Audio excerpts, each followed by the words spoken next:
வணக்கம் நண்பர்களே, இந்த வீடியோவில் நம்ம என்ன செய்தி பார்க்க போகிறோம்னா, வேலூர் மாவட்டத்தில் நெஞ்சு வலியால் துடித்த பாட்டி அரசு மருத்துவமனையில் எக்ஸ்ரே ரூமில் என்ன நடந்தது தெரியுமா? இணையதளத்தில் வைரலாகும் செய்திகள். வேலூரில் மிகப்பெரிய ஒரு பரபரப்பு. வாங்க என்ன தகவல்னு பார்க்கலாம். முதன்முறையாக நம்ம சேனலை பார்க்குறீங்கன்னா சப்ஸ்கிரைப் பண்ணாதவங்கள சப்ஸ்கிரைப் பண்ணிக்கோங்க. பெல் பட்டன்ஸ் மூலமைக்கு நம்ம சேனலோட நோட்டிஃபிகேஷனை எனபிள் பண்ணிக்கோங்க. நாங்கள் போடுற வீடியோ எல்லாமே உங்களுக்கு உடனுக்குடனே வந்து சேரும். வேலூர் அரசு மருத்துவமனையில் நெஞ்சு வலியோடு உயிருக்கு போராடி இருந்தாங்க ஒரு பாட்டி. ஆனால் நெஞ்சை பரிசோதிக்காமல் காலில் எக்ஸ்ரே எடுத்து அதிர்ச்சி சம்பவம் பெரும் பரபரப்பை ஏற்படுத்தியுள்ளது. இது குறித்து விவகாரம் போலீஸ் ஸ்டேஷனுக்கு வர சென்றுள்ளது. அதற்கு மேல் அதிர்வலையை கிளப்பியிருக்கிறாங்க. பொதுவாக அரசு மருத்துவமனைகள் என்றால் ஏழை எளிய மக்களுடைய உயிரை காக்கும் நம்பிக்கை மையங்களாகும். ஆனால் சமீப காலமாக அங்கு நடக்கும் சம்பவங்கள் மக்களை பீதியில் ஷாக்கில் ஆழ்த்தி வருகிறது. ஒரு கட்டத்தில் அருப்புக்கோட்டை சிவகாசி அரசு மருத்துவமனையில் பல கோடி ரூபாயில் புதிய கட்டடங்கள் கட்டப்பட்டு உரிய அனுமதி பெறாமல் பயன்பாட்டிற்கு வர முடியாமல் பூட்டி கிடக்கிறது. இன்னொரு பக்கம் கோவை அரசு மருத்துவமனையில் மூட்டைப்பூச்சிகள் தொல்லையால் போதிய ஊழியர்கள் இல்லாதால் நோயாளிகள் ரொம்பவே நிம்மதியாக கூட தூங்க முடியாமல் தவித்து வராங்க. இந்த லிஸ்ட்டில் வேறு அரசு மருத்துவமனையில் நடந்துள்ள சம்பவம் ஒட்டுமொத்த தமிழகத்தையுமே உலுக்கியுள்ளது. வேலூர் மாவட்டம் அணைக்கட்டு அடுத்து பிச்சாந்தா கிராமத்தைச் சேர்ந்த 65 வயதான மகேஸ்வரி என்பவங்களுக்கு கடந்த 12ஆம் தேதி திடீரென கடுமையான நெஞ்சுவலி ஏற்பட்டுள்ளது.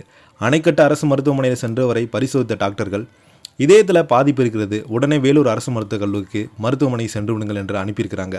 அவருமே பயத்தோடு 14ஆம் தேதி வேலூர் மருத்துவமனைக்கு ஓடி இருக்கிறாங்க. அங்கு பரிசோதித்த மருத்துவர்கள் எக்ஸ்ரே எடுத்து சொல்லியிருக்கிறாங்க. எக்ஸ்ரே ரூமுக்கு சென்ற மூதாட்டி நெஞ்சை பரிசோதிப்பதற்கு பதிலாக கால் முட்டியை எக்ஸ்ரே எடுத்து தந்திருக்கிறாங்க. அங்கிருந்த ஊழியர்கள் இதை பார்த்து அதிர்ச்சி அடைந்த மூதாட்டி, நெஞ்சு வலிக்காக வந்தேன், கால் முட்டியை எக்ஸ்ரே செய்கிறீங்களே என்று கேட்டதற்கு தவறுதலாக எடுத்து விட்டோம், நாளைக்கு வாருங்கள் என்று அசால்ட்டாக பதில் சொல்லி அனுப்பியிருக்கிறாங்க. வேறு வழி இல்லாமல் மறுநாளும் மருத்துவமனைக்கு சென்று எக்ஸ்ரே எடுத்து பார்த்துருக்காங்க. மருத்துவரை பார்ப்பதற்கு 4 மணி நேரத்திற்கு மேலாக அலைக்கழிக்கப்பட்டிருக்கிறாங்க.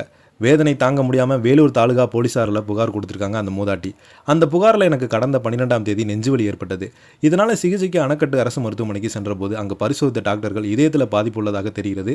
உடனே வேலூர் அரசு மருத்துவக் கல்லூரியில் மருத்துவமனைக்கு செல்லும்படி அறிவுறுத்தினாங்க. இதனால் கடந்த 14ஆம் தேதி வேலூர் அரசு மருத்துவக் கல்லூரிக்கு அங்கே மருத்துவர்கள் பரிசோதித்து எக்ஸ்ரே டெஸ்ட் எடுத்து வரும்படி சீட் எழுதி கொடுத்தாங்க.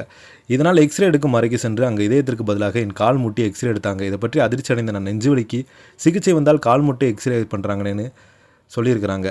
அதற்கு எக்ஸ்ரே எடுத்தவங்க தவறாக எடுத்து விட்டோம், நாளைக்கு வாருங்கள் என கூறினாங்க.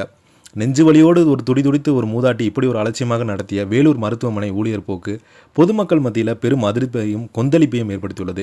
நோயாளிகள் உயிரோடு விளையாடும் இது போன்ற அலட்சிய போக்கை அரசு உடனடியாக தலையிட்டு தடுத்து நிறுத்த வேண்டும் என்று அனைவருமே எதிர்பார்க்கிறாங்க. இந்த செய்தியை பற்றி நீங்கள் என்ன நினைக்கிறீங்க? கீழே உள்ள கமெண்ட் பாக்ஸில் மறக்காமல் பதிவிடுங்க. இந்த வீடியோ பிடிச்சிருந்தா லைக் பண்ணுங்கள், ஷேர் பண்ணுங்கள், கமெண்ட் பண்ணுங்கள். அப்போ தான் நாங்கள் போடுற வீடியோ எல்லாமே உங்களுக்கு உடனுக்குடனே வந்து சேரும். நன்றி.